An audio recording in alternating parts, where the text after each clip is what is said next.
Today I want to share with you a download that I received. I will be going into a few different screens. I'll be sharing some of the notes that I was able to generate and a cute graphic that came from that. I'll be going into some web resources as well as just sharing some pictures with you all to kind of help bring the concept together. But today we're going to talk about your nervous system and why you should be using this as your spiritual GPS. First, I want to start off by saying that the nervous system is so crucial to our being, to our development. It's actually the first thing that is developed within the mother's womb when a fetus has been conceived. The nervous system and the spinal column are the first thing.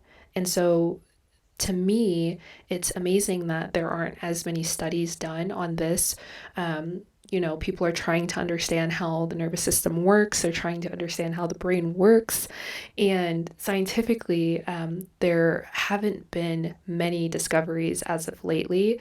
However, that being said, I will share a link to a study that I've been reading, a peer-reviewed study down below so that you can kind of get an idea of where some of these topics are coming from. And that's just the scientific world. Getting into the spiritual world, I feel as though there is more information out there because a lot of spiritual practices do take into account the nervous system. They just regard them as the chakras or your astral body, which I'll also be sharing a brief image about that as well. The first thing that I want to share is the fact that the nervous system is the first thing that is created. So let's get into that graphic. So here you can see a graphic that was created back in 2014 called How to Build a Human. I thought this was really fascinating because I'm currently taking a class on life cycle nutrition, and this was one of the required readings that we had to do, and I just kind of got sucked into it because I was so fascinated by what it was showing us here. But I specifically want you to pay attention to this general area here, U through, let's say, Y, right? This is where you could see the spinal column and the nervous system being developed, and then it turns into what we would consider a full fetus, right? And so this U through Y, so 5 through 6, is the embryonic folding, and then the primitive gut tube forms. So that's something I'll get into in a later lecture. But essentially, we can see that this is basically the first thing that is created. All of our nerves then turn into limbs, then turning into a full fetus. The next thing I want to share is what I mentioned regarding the astral body. So in more spiritual practices, they do address the nervous system, but they link it to our non-physical subtle counterpart. So if our physical nervous system is dysregulated, this can cause our non-physical subtle body to also be dysregulated. And this is where you hear the idea and the concepts of attracting like attracts like, right? So if your subtle body is operating at a lower frequency, it's going to attract that which is of a lower frequency.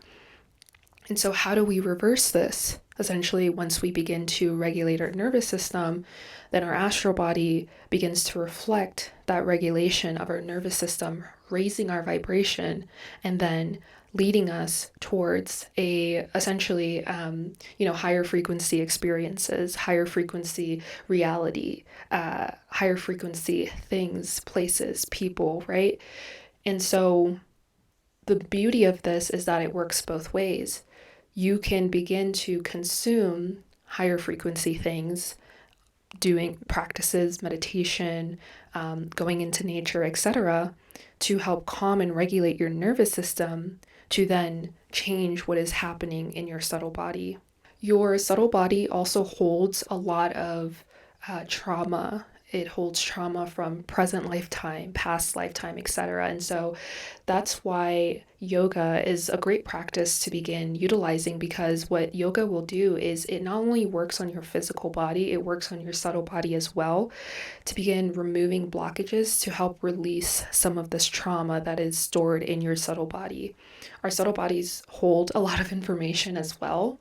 And so if our nervous system is dysregulated and we're operating from survival mode or fight or flight, a lot of that information can't make it in because we're so focused in our physical body, in our physical world, on survival. So I want to get into the two types of nervous systems that can take place at any point in time. Going back to the point where I mentioned that the nervous system is the first thing that's created within our mother's womb, think about the women who are unaware that they are pregnant, the women who are in stressful environments while they are carrying, women who did not receive adequate nutrition or education on how to nourish this developing fetus, or women who were not able to receive the proper nutrition to help develop this nervous system at this crucial stage in development for the fetus. So because of these reasons, a lot of people come into this world already in fight or flight, because their nervous system wasn't given the necessary tools, the necessary resources to fully develop. So fight or flight becomes the default nervous system that we're operating from. Fight or flight, as you can see, is response to stress by increasing heart rate and alertness. Imagine someone who has spent their entire life in this state of being. Think of all the bodily functions that are dysregulated because they are constantly in fight or flight. This is very common, especially, among very specific populations. Everyone is just constantly in fight or flight. And what does this do? This causes you to react and make choices and to, constantly be looking out for things that are going to keep you alive, even though there is no real true threat. It's just the way that our nervous system was wired from the very beginning, and this perpetuates into our reality. But the beauty of it is that once you become aware, you can begin to change these things, and you can begin to step into your parasympathetic nervous system, which are things that are going to calm the body and conserve energy and allow you to rest and digest. I don't know if you noticed, but a lot of people who are in fight or flight tend to experience digestion issues or IBS, or, they may eat something and immediately have a reaction, and their body is not able to fully break down the nutrients that they're receiving. Oftentimes you'll find that people who have the dis-ease of diabetes it's mainly because their body has been in fight or flight for so many years, and the glucose that is supposed to be flowing throughout their body is being trapped and not being processed, because when you're in fight or flight, your body is not concerned about breaking down these nutrients. Your body is concerned about getting away from the predator. The goal of this video is to help us go from the sympathetic nervous system into the parasympathetic nervous system. What is your nervous system? Your nervous system is your body's interface with reality. So this is where biology meets energy. And when you understand that, you can see how your physical biology can begin to create your external world based on the frequency, based on the energy that you are emitting. And when you're calm, you are able to have a clear perception of everything that's going on around you. You can receive intuitive downloads, as I mentioned, and you'll start to recognize synchronicities that begin to come into your experience as a result of you being in a calm state. And when you're dysregulated, you tend to hear more fear and more chatter, and you tend to be more confused, and you tend to misread signals. When you have a GPS and you have full signal and you put in your address, you trust that you're going to get to your destination. When your signal is being disrupted, you may take the wrong turn because your GPS is taking a long time to load, or you're not able to receive the next the next direction.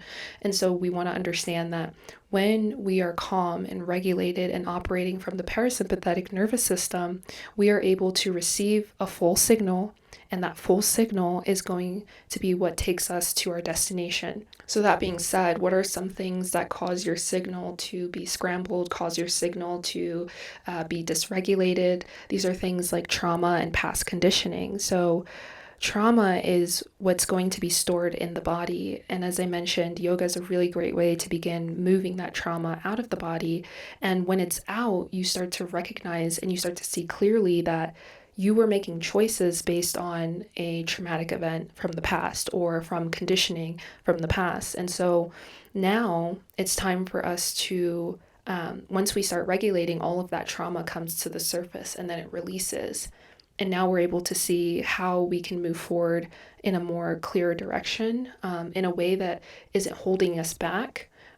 Because, for example, if you are holding on to a specific trauma and an opportunity presents itself and it triggers something in you because you remembered that past conditioning or you remembered that past trauma, you are going to operate and move in a way that takes you further away from that opportunity, also causing you to perpetuate this pattern and to continuously live in this cycle of allowing your trauma to control your choices. Digital overload, processed food, toxic inputs, and this is why detoxing is such a huge part of our journey, because we have to think about, I like to use the trash can analogy.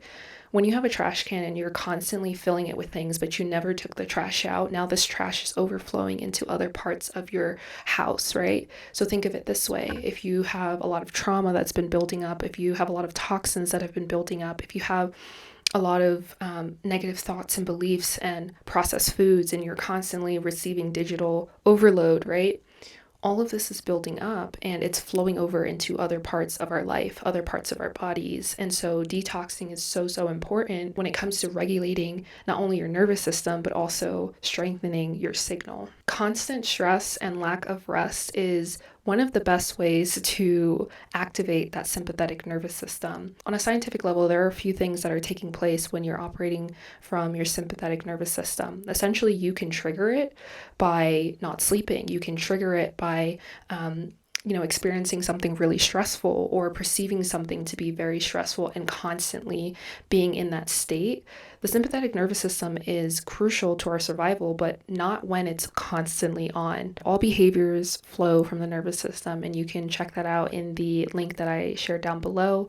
We have over 100 billion neurons and 100 trillion synapses. So neurons are essentially the cells within our bodies that receive information, receive our senses, and then the synapses are the connections that they make in between each neuron. And so there is this cosmic web that is inside of all of us that's constantly on, constantly receiving from our environment, constantly receiving from the foods that we eat, the things that we tell ourselves, the people that we speak to, the music that we listen to. It's constantly receiving signals at all times. And there is this thing called neuroplasticity, which means that we have the ability to shape and rewire the way that these neurons operate. And with that being said, this is great news, because if you are someone who feels as though they're constantly in survival mode or that they need to regulate their nervous system with neuroplasticity, you can do this through each ritual that you begin to incorporate into your life, through each method and modality that you use in order to calm your system. Let's get into how to realign your GPS. These are essentially practices that you can begin doing today to help regulate your nervous system and to start feeling more aligned throughout your day-to-day life. The first thing is breath work. Breath work is so, so important because it is essentially one of the quickest ways that we can begin to instantly regulate. So one of the practices that I have here is where you essentially breathe in for 4 seconds and out for 6 seconds. Breathing out longer than you are breathing in is one of the quickest ways to instantly shift and calm your nerves, right? And so the way you would do this is, regardless of where you are, you can be sitting at the office, you can be in your car, you can be in your bed. What you want to do is you want to breathe in for 4, out for 6,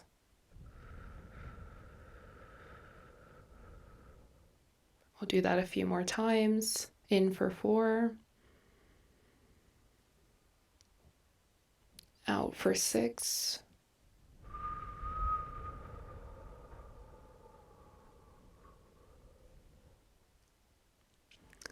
and instantly for me, I feel much calmer, especially as I'm going throughout the rest of this video.